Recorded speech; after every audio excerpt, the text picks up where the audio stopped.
Let me now invite the Leader of Majority in the Senate, Senator Murkomen from Elgeyo Marakwet, to also give his message.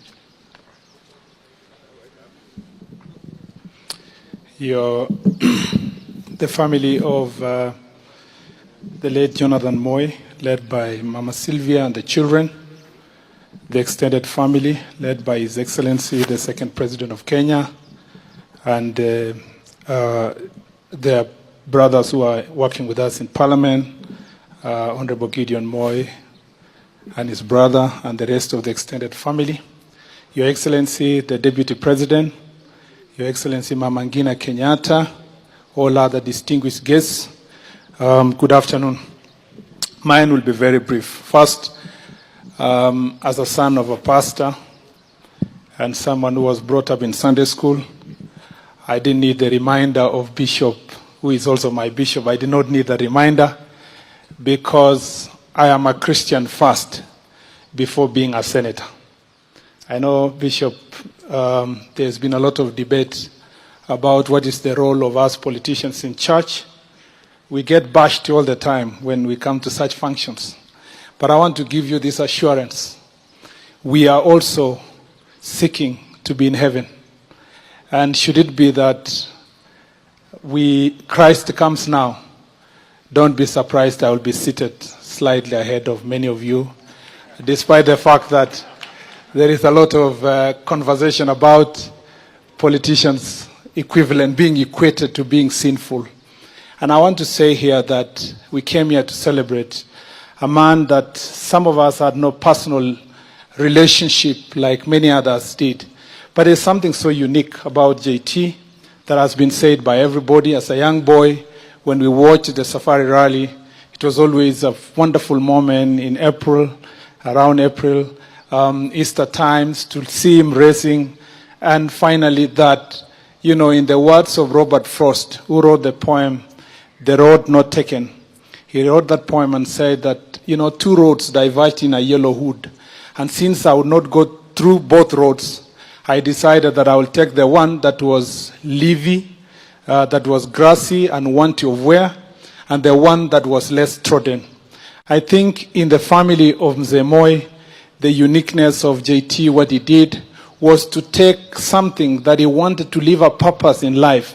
He never feared the what we call this idea that I come from royalhood, I come from a big family, I can't do certain sports, I must all do certain ones.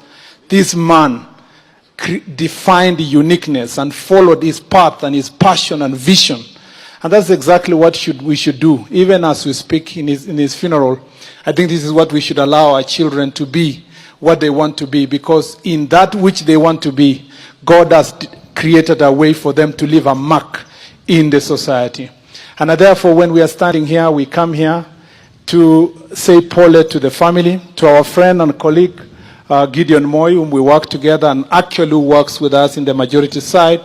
I want to say pole sana, brother, and pole to the whole family, pole to Mzee Moi. Like Bishop Silas Yeko said, most of the people who are sitting here passed directly through the hands of Mzee Moi. Some of us became indirect beneficiaries because I'm among the youngest politicians who are sitting here. But we have maximum respect of Mzee Moi. We have learned a lot from Mzee Moi. Can you imagine that Jonathan was born in Tambach in my county by a humble teacher, a hustler, who gave birth to that, you know, if you say his first primary school, it was a humble primary school somewhere, but walked through when his father became a senator slowly. In fact, somebody wrote somewhere, and I was reading online, that the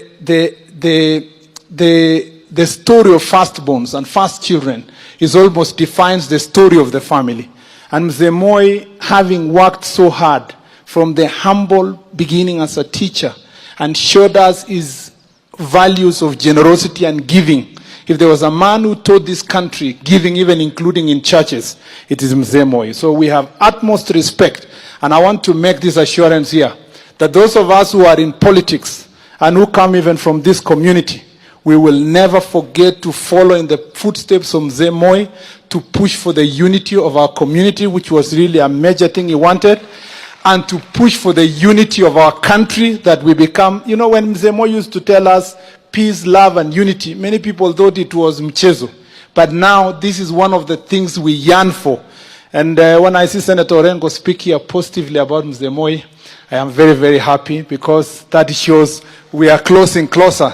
Because I remember as a young boy watching Senator Orengo speak in Oginga Odinga's funeral. It was different from how he spoke here. And I think wisdom comes with time.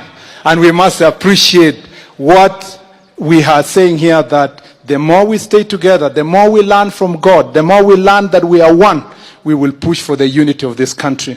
May God bless you, and may God continue protecting his family. Asante sana.